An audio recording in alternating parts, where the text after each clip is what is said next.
when you got there? When I arrived, there was a great deal of conflict. There was a culture of us versus them, great deal of strife between the teachers and the administration, a disconnect between the schools and the community, real organizational challenges.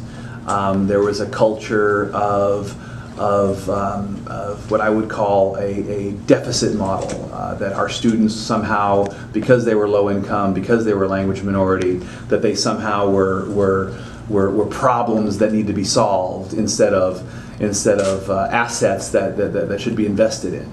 High minority student population, 95% minority student population, 81% Latino, over half coming from homes where Spanish is the primary language.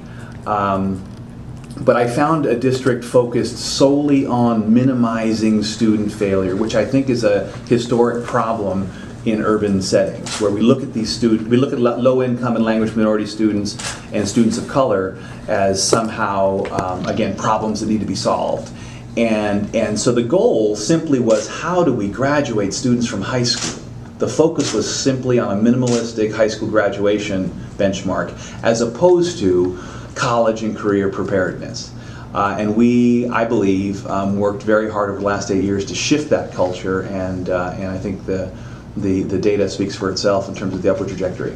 What are some of the things that you did? I mean, well, some of the end. It's a journey of 1,000 miles. I'm sure. Sure it is. Sure it is. And it certainly will continue. First and foremost, it's about rigor in the classroom. The urban school reform literature now talks about the 3 R's of I don't know if that's been overly played here or not, but when you and I were going to school, it was reading, writing, arithmetic. Right. Today, it's rigor, relevance, and relationships.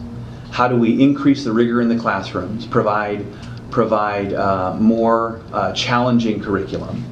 We've doubled the number of students involved in honors and AP and international baccalaureate programs, dual enrollment with the community college. Maricopa Community College is one of the largest systems in the country, if not the largest system in the country.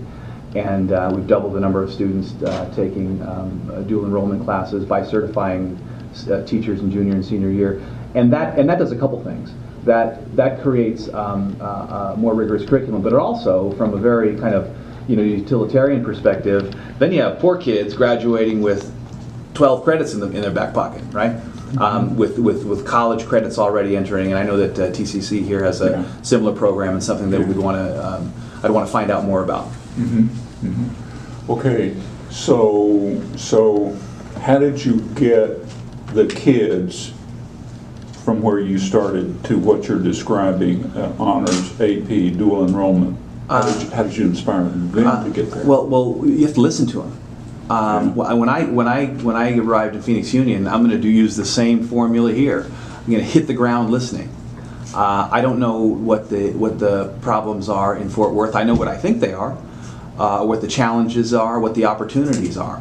I have to immerse myself in this community, the internal school district community, but also the external community as well, with regard to the listening to parents, listening to students, listening to the business community, the philanthropic community, faith-based organizations, nonprofits, social service agencies, educators.